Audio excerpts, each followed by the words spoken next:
తిట్టేసుకుంటున్నారు కదా, ఇంకా స్టోరీలోకి వెళ్ళిపోదాం. నీతోనే అన్ని 46. అమ్మాయి గారికి ఇప్పుడు జ్ఞానోదయం అయిందా అంటాడు నిశాంత్. సారీ నిశాంత్, నువ్వు సడన్గా చెప్పేసరికి నాకేం చెప్పాలో అర్థం కాలేదు. సరే, ఇప్పటికైనా నేను చెప్పిన దానికి ఒప్పుకున్నావు, అది చాలు.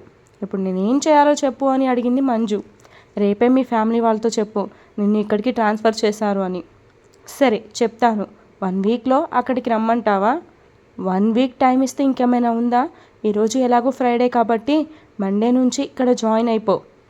సండే వాళ్ళిద్దరూ టైం స్పెండ్ చేయడానికి చాలా టైం దొరుకుతుంది, అందుకే అంటాడు నిశాంత్. నువ్వు సాటర్డే నైట్ ఎక్కేస్తే ఇక్కడికి సండే మార్నింగ్ దిగొచ్చు. అప్పుడు వాళ్ళ క్వాలిటీ ఆఫ్ టైంని స్పెండ్ చేయలేరు. సరే, నేను రేపే వీళ్ళకి ఆ విషయం చెప్తాను అంది Manju. Okay, good night Manju, ఉంటాను అని కాల్ కట్ చేస్తాడు. శివాని, ఎన్ని అబద్ధాలు ఆడావు నా దగ్గర? నీ భర్తని ఊర్లోనే ఉంచుకొని ఊర్లో లేడు అని అబద్ధం చెప్తావా? మంజు చెప్పిన మాటలు వింటే నాకు అర్థమవుతుంది. నువ్వు నన్ను వదిలించుకోవాలని చూస్తున్నావు. రేపటి నుంచి నిన్ను అస్సలు వదలను. నేను వదిలేస్తే నువ్వు నీ భర్తతో అతుక్కోవాలి అని చాలా ఆత్రంగా ఉన్నావు. అది జరగనివ్వనుగా నేను అనుకున్నాడు మనసులో. శివగారు, నాకు చెక్కిలిగింత పుడుతుంది, ప్లీజ్ నా నడుము మీద చేయి తీయండి అంది శివాని మెలికలు తిరుగుతూ. అయితే మీకు చెక్కలిగింతలు ఉన్నాయనుకుంటా అని కితికతలు పెట్టడం మొదలు పెడతాడు. ప్లీజ్ అలా చేయొద్దు, నా వల్ల కావడం లేదు అని ఉక్కిరి బిక్కిరి అవుతుంది. కితికతలు ఉన్నాయని తెలిసిన తర్వాత ఎవరైనా వదిలిపెడతారా? ప్లీజ్, నా వల్ల అవ్వడం లేదు, వదిలేయండి అంటుంది శివ్ని నెట్టేస్తూ. నో, అలాంటివి జరగవు అంటూ శివాని మీద బెండ్ అవుతాడు. ఆమెని అంత దగ్గరగా చూస్తూ చెక్కిలిగింతలు పెట్టడం ఆపి తనని చూస్తూ ఉంటాడు. అతని కళ్ళల్లోని భావన శివానికి అర్థమవుతుంటే శివాని సిగ్గుపడుతుంది. ఆమె బుగ్గలు ఎరుపెక్కుతుంటే శివ్కి ఇంకా ఆరాటంగా ఉంటుంది. శివాని గారు అంటాడు ఆమె చెవిలో. అంటూ తన్మయత్వంగా కళ్ళు మూసుకుంటుంది. ఇప్పటి వరకు మన ఇద్దరి మధ్య మొదటి కిస్ అవ్వలేదు అనే కన్నా మీరు కోఆపరేట్ చేయలేదు అంటే బెస్ట్ ఏమో అంటాడు శివ్. నేను కోఆపరేట్ చేయాలా లేకపోతే మీరు ఛాన్స్ తీసుకోవాలా అంటుంది. మీకు తెలుసు కదా నాకు సిగ్గని అంటూ కళ్ళు మూసుకుంది శివాని. ఇలా సిగ్గుపడుతూ కూర్చుంటే కష్టం అంటూ ఆమె కనురెప్పలు తెరుస్తాడు. నేనే ఛాన్స్ తీసుకోలేదు అంటున్నారు కదా, ఇప్పుడు తీసుకుంటాను, కోఆపరేట్ చేయండి ఫుల్గా. అలానే అంటూ మళ్ళీ కళ్ళు మూసుకుంటుంది శివాని. ఇదిగో, మీరు ఇలా చేస్తే చాలా తప్పు. మనిద్దరం కళ్ళు తెరిచి మనిద్దరి మొదటి ముద్దుని ఫీల్ అవ్వాలి. అసలే టెన్షన్తో నా హార్ట్ చాలా గట్టిగా కొట్టుకుంటుంది. మీరు ఇలాంటి కొత్త కొత్త ట్విస్టులు పెట్టకండి అంది శివాని. మనిద్దరి మొదటి ముద్దుని ఆస్వాదించండి శివాని గారు. కళ్ళు మూసుకుంటే ఎలా తెలుస్తుంది? నేను కళ్ళు మూసుకొని ఆస్వాదిస్తాను, ప్లీజ్ నన్ను ఇబ్బంది పెట్టకండి అంటుంది శివాని. నా మీద మీకు చొరవ వచ్చింది కదా, ఎందుకు ఇలా మాట్లాడుతున్నారు? ఇంకా నా మీద నమ్మకం లేదా? చెప్పండి, ఇప్పుడే ఆగిపోతాను అంటాడు. ఉంది అంటూ అతని పక్కకు వెళ్లకుండా కాలు వేస్తుంది శివాని. ఎందుకు అనవసరమైన మాటలతో టైం వేస్ట్ చేస్తున్నారు అంది శివాని. శివాని ఆరాటం చూసి శివ్కి ముద్దు వచ్చేస్తుంది. మీరు ఇలా ల్యాక్ చేస్తూ మాట్లాడారు అనుకోండి, ఉన్న మూడ్ పోతుంది. మీ మనసులో ఉన్న భావన బయటకు రావాలి అని ఇప్పటి వరకు యాక్ట్ చేశాను అన్నాడు శివ్. నాకు తెలుసు మీ మగాళ్ళు మాయవాళ్ళు అని. ఇంకొక 2 minutes చూస్తాను, మీరు ఇలానే టైం వేస్ట్ చేశారు అనుకోండి. నేను టైం వేస్ట్ చేస్తే మీరు ముద్దు ఇచ్చేస్తారా ఏంటి అన్నాడు శివ్. ముద్దు కాదు, కడుపులో పంచిస్తాను, అప్పుడే వైలెన్స్ కూడా స్టార్ట్ చేస్తున్నారా మొగుడు మీద అంటాడు శివ్. ముందు మీరు రొమాన్స్ స్టార్ట్ చేయండి మహానుభావ అంది శివాని. అమ్మాయిలు ఇలా అడిగితే భలే క్యూట్గా ఉంటారు కదా. మీరు నన్ను ఏడిపిస్తున్నారు, నాలో పేషెన్స్ని కోల్పోయేలా చేస్తున్నారు. అమ్మాయిలే మా అబ్బాయిల్ని ఉడికించాలా ఏంటి? నడుము కనపడేలా చీర కట్టుకొని తిప్పుకుంటూ తిరిగి మమ్మల్ని ఎలా మాయ చేస్తారు? అయ్యో శివ్ గారు, నాకు నీరసం వస్తుంది అంటూ కళ్ళు మూసుకుంటుంది శివాని. ఇలాంటి టైంలో పెడితేనే కిక్ ఉంటుంది అంటూ శివాని లిప్స్ని అందుకుంటాడు. శివాని కొంచెంసేపు ఆ ముద్దుని ఆస్వాదిస్తుంది. తర్వాత శివ్ చేసినవన్నీ గుర్తు వచ్చి కొరికేస్తుంది. ఓయమ్మో, ఏంటండి అవి పళ్ళా లేకపోతే మేకులా అంటాడు. ఇప్పటి వరకు మీరు నన్ను ఎంత ఏడిపించారు, దానికి రివెంజ్ అనుకోండి. ఇప్పుడు తెలుస్తుంది మీకు ఈ శివానితో అంత ఈజీ కాదు అని. శివ్కి బ్లడ్ వస్తుంటే చూసుకుని అయ్యో అనుకుంటాడు. ఇంత చిన్నదానికి ఎవరైనా ఫీల్ అవుతారా అంటూ మళ్ళీ శివ్ లిప్స్ని అందుకుంది శివాని.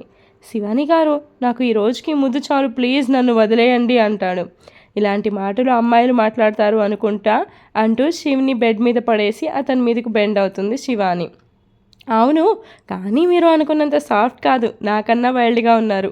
ఇలాంటి విషయాల్లో ఇలానే ఉండాలి కదా అని కన్ను కొడుతుంది శివాని. ఇలానే ఉండాలి అంటూ శివ్ కూడా కన్ను కొడుతూ ఇంకొంచెం ముందుకు వెళ్దామా మరి అంటాడు. అతను ఏమడిగాడో అర్థం అవగానే శివానికి సిగ్గేస్తుంది. ఏం చెప్పాలో తెలియక సిగ్గుపడుతూ పక్కకు వెళ్ళిపోతుంది. ఇప్పటి వరకు మీరేనా నాతో ఉంది అన్నాడు శివ్. నేనే కదా, ఎందుకు మీకు ఆ డౌట్ వచ్చింది అని అడిగింది. ఇప్పటి వరకు నన్ను డామినేట్ చేసి మీరు సిగ్గుపడుతుంటే డౌట్ వచ్చింది. నేనేదో జస్ట్ కిస్సేగా అనుకున్నాను, కానీ మీరు ఇంతలా అడ్వాన్స్ అవుతారని తెలియదు కదా. అడ్వాన్స్ అవ్వకుండా అలానే ఉంటే ఎలా అండి? మ్యాగీ రేపటి రోజున తమ్ముడో చెల్లో అడిగితే ఏం చేయాలి? అందుకే ఇప్పటి నుంచే ప్రాసెస్ స్టార్ట్ చేసామనుకో, మ్యాగీ అడిగినప్పుడు వచ్చేస్తారు. మీరు అంత డైరెక్ట్గా మాట్లాడకండి, నాకు సిగ్గేస్తుంది అంది శివాని. ఇలాంటి విషయాలు సిగ్గుపడితే బాగోదు అన్నాడు శివ్. శివాని గుడ్ నైట్ అంటూ కళ్ళు మూసుకొని పడుకుంటుంది. ఇప్పటి వరకు మా ఇద్దరి మధ్యలో ఫస్ట్ మూవ్ అనేది జరగలేదు. ఈరోజు కిస్తో స్టార్ట్ అయిన మా ప్రయాణం రేపొద్దున కంప్లీట్ అవుతుంది. శివాని గారికి కూడా కొంచెం టైం ఇవ్వాలి కదా అన్నింటికి ప్రిపేర్ అవ్వడానికి అనుకున్నాడు శివ్. శివాని కళ్ళు మూసుకొని ఆలోచిస్తుంది. నేను శివ్ గారిని ఏమైనా ఇబ్బంది పెడుతున్నానా? పెళ్ళైన తరువాత ప్రతి అబ్బాయి తన భార్యతో సుఖంగా ఉండాలి అని కోరుకుంటాడు. నేను శివ్ గారిని మంచిగా చూసుకోవడం లేదా అని ఆలోచిస్తుంది. లేదు, శివ్ గారిని ఇబ్బంది పెట్టకూడదు అని అతని వైపుకు తిరుగుతుంది. ఏమైంది అంటాడు ఆమె వైపుకు తిరిగి. ఏం లేదు, మీరు ఏదో కావాలి అన్నారు కదా, దానికి నాకు ఓకే అంటుంది నవ్వుతూ. శివాని ఫేస్ పట్టుకొని, ఇందాక కిస్ కావాలి అన్నప్పుడు మన ఇద్దరి మధ్య జరిగిన సంభాషణ గుర్తు తెచ్చుకోండి. ఇద్దరం ఎంతో సంతోషంగా దాన్ని ఫీల్ అవ్వాలి అనుకొని ముందుకు వెళ్ళాం. అలానే ఆ నెక్స్ట్ మూవ్ కూడా మన ఇద్దరం అంతే సంతోషంగా మాట్లాడుకుంటూ ముందుకు వెళ్ళాలి. ఎవరికైనా కొంచెం టైం పడుతుంది. మీరు నా గురించి ఆలోచించి మీ మనసుని ఇబ్బంది పెట్టకండి. మీకు టైం కావాలి అని నాకు అర్థమైంది. సో మీకు కావాల్సినంత టైం తీసుకొని ఇందాక ఎలా అయితే నాతో సంతోషంగా ఉన్నారో అలానే సంతోషంగా దగ్గర అవ్వాలి అన్నాడు శివ్. మీరు ఇంతలా అర్థం చేసుకుంటారు అనుకోలేదు అంటూ అతని నుదుటి మీద ముద్దు పెడుతుంది శివాని. అయ్యో శివాని గారు, ఎందుకు మీరు అలా ఆలోచిస్తున్నారు? నేను ఏదైనా అర్థం చేసుకుంటాను. మీ మనసులో అలానే ఉంచుకోకుండా నన్ను డైరెక్ట్గా అడగండి. అలానే అంటూ అతని గుండెల మీద తలపెట్టుకొని పడుకుంటుంది శివాని. శివ్ కూడా ఆమె నుదుటి మీద ముద్దు పెట్టుకొని కళ్ళు మూసుకొని పడుకుంటాడు. అన్నయ్య ఎక్కడ ఉన్నావు? నీతో కొంచెం మాట్లాడాలి అని అరుస్తుంది మంజు. ఏం కావాలి మంజు, ఎందుకు అరుస్తున్నావు అంటుంది సౌమ్య. నేను పిలిచింది మా అన్నయ్యని, నిన్ను కాదు. వస్తున్నా, ఈలోపే మీ ఇద్దరు గొడవ పడుతున్నారా అంటాడు నరేష్.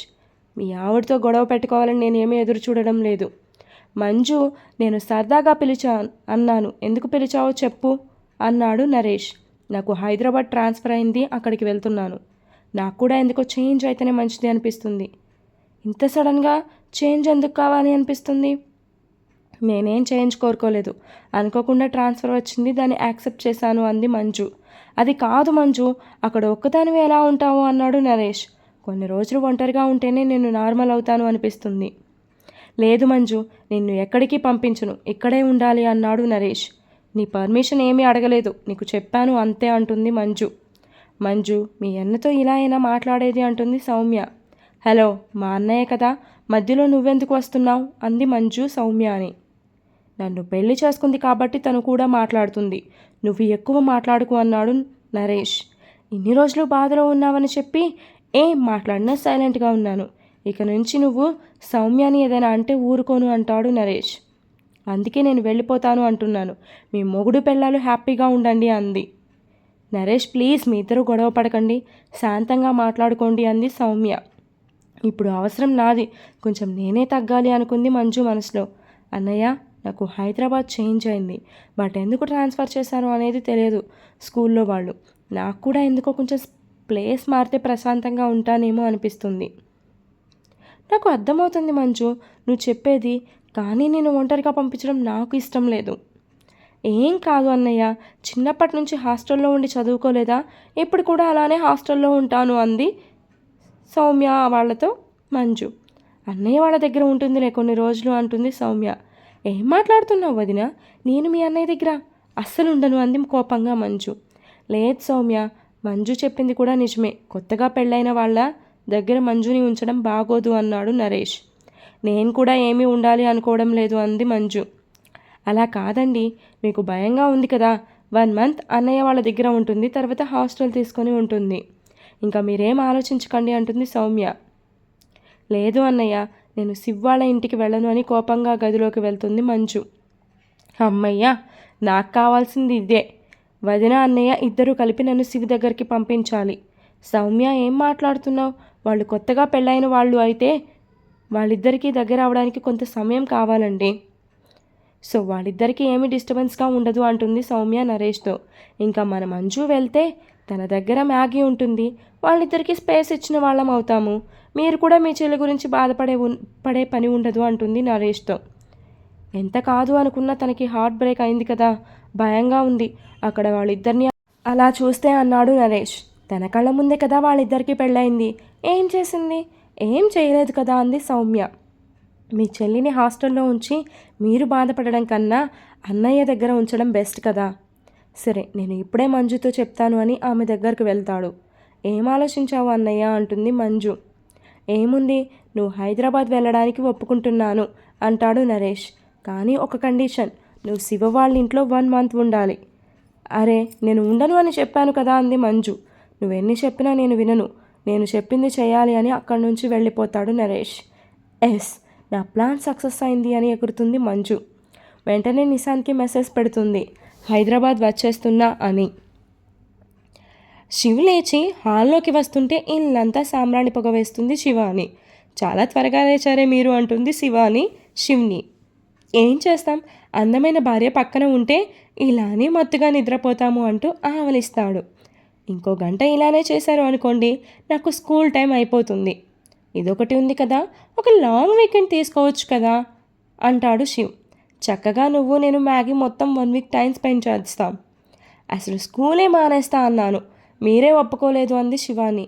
ఇంకా మన ఇద్దరి మధ్య డిస్కషన్ అనవసరం, కానీ వెళ్ళి స్నానం చేసి రండి, బ్రేక్ఫాస్ట్ రెడీగా ఉంది అంటుంది. నాకు ఒక చిన్న కిస్ ఇస్తే వెళ్తాను. చిన్నది 1 కాదు 2 ఇస్తాను అంటూ ఫ్లయింగ్ కిస్ 2 ఇస్తుంది శివాని. హలో, చిన్నది ఒక కిస్ బుగ్గ మీద ఇవ్వు చాలు అంటాడు. నేను స్నానం చేసి పూజ చేసుకొని చాలా పవిత్రంగా ఉన్నాను, ఇప్పుడు కిస్ ఇవ్వకూడదు అంటుంది శివాని.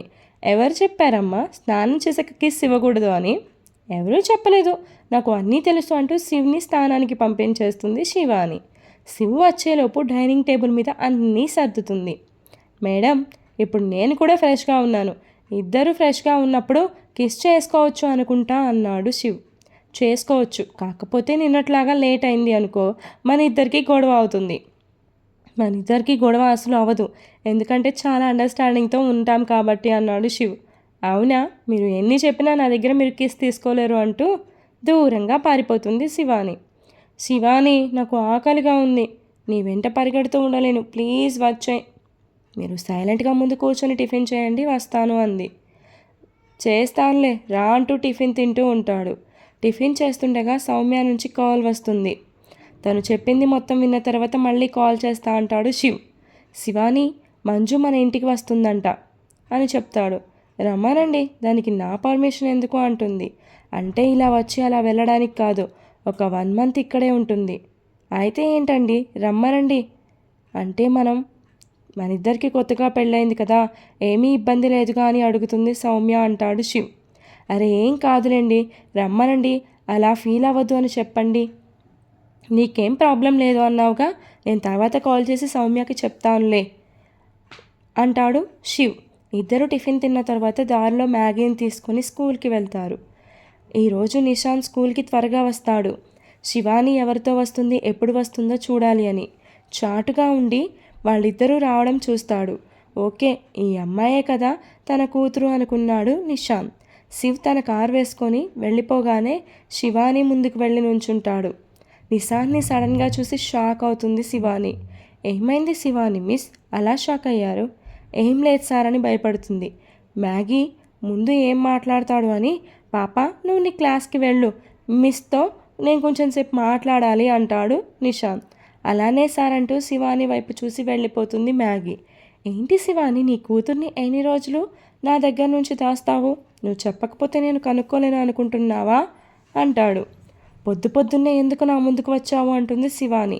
ప్రతి పొద్దు నేను నీ మొహమే చూడాలి కదా అందుకు అన్నాడు. పిచ్చిగా మాట్లాడుకు నిశాంత్, ఎవరైనా వింటే బాగోదు. నా గదిలోకి రమ్మంటేనేమో రావులేవు, ఇప్పుడేమో వాళ్ళు చూస్తారు వీళ్ళు చూస్తారు అని భయపడతావు. సరే, నా గదిలోకి వస్తానని చెప్పు, ఏం మాట్లాడకుండా వెళ్ళిపోతాను అంటాడు. నేను ఎక్కడికి రాను. నువ్వు గ్రౌండ్లో ఇలా కూడా నాతో మాట్లాడకు. నేనేమీ నీ మొగుడిని కాదు నువ్వు చెప్పింది చేయడానికి. ఫ్యూచర్లో అవుతాను అనుకో అంటాడు నిశాంత్. దూరం నుంచి వాళ్ళనే చూస్తూ ఉంది శివాని ఫ్రెండ్ లోహిత. శివానికి టెన్షన్ మొదలవుతుంది తన ఫ్రెండ్ అలా చూడగానే. ఎందుకు అలా టెన్షన్ పడుతున్నావు? అంతకుముందు అలా ఉండేదానివి కాదు కదా, కూల్గా ఉండు అంటూ శివాని చేయి పట్టుకుంటాడు నిశాంత్. నీ భర్త వచ్చాడు, నీ వెనకాలే ఉన్నాడు, కూల్ అన్నాడు నిశాంత్ శివానీని. ఈరోజు ఎపిసోడ్ ఇంత కంప్లీట్ అయిపోయిందండి. ఈరోజు కాదు, చాలా రోజుల నుంచి కదా, ఎపిసోడ్ 1 మంత్ అయింది. నేను లాస్ట్ అప్డేట్ ఎప్పుడు ఇచ్చానో అని చెక్ చేశాను. Okay sorry for that. ఎందుకంటే ఎపిసోడ్స్ రాసి లేవు, అందుకే ఇవ్వలేకపోయాను. శివ్ వాళ్ళిద్దరిని ఇలా చూస్తే ఏమవుతుందంటారు? మీరే గెస్ చేసేయండి. For more updates do follow me. Story continuous and day by day అయితే ఈ స్టోరీ ఇవ్వడానికి ట్రై చేస్తానండి. ఎవరో నీ బేబీ డైలీ ఇచ్చి డే బై డే ఇది ఇచ్చి అండ్ 2 డేస్కి ఒకసారి ఇల్లాలు ప్రియురాలు స్టోరీ ఇద్దాం అనుకుంటున్నాను. మీరేమనుకుంటున్నారో కామెంట్ చేయండి. ఖచ్చితంగా ప్లాన్ చేస్తారు డే బై డేలో ఏదో ఒక టైంలో నేనైతే అప్డేట్ ఇవ్వడానికి. ఎవరో నీ బేబీ అయితే రెగ్యులర్గా ఇవ్వడానికి మ్యాక్సిమం ట్రై చేస్తా. అది ఇంకొక 20 పార్ట్స్ మ్యాక్సిమం, నాకు తెలిసి ఇంకొక 20 పార్ట్స్ వస్తుంది, ఎక్కువ రాదు.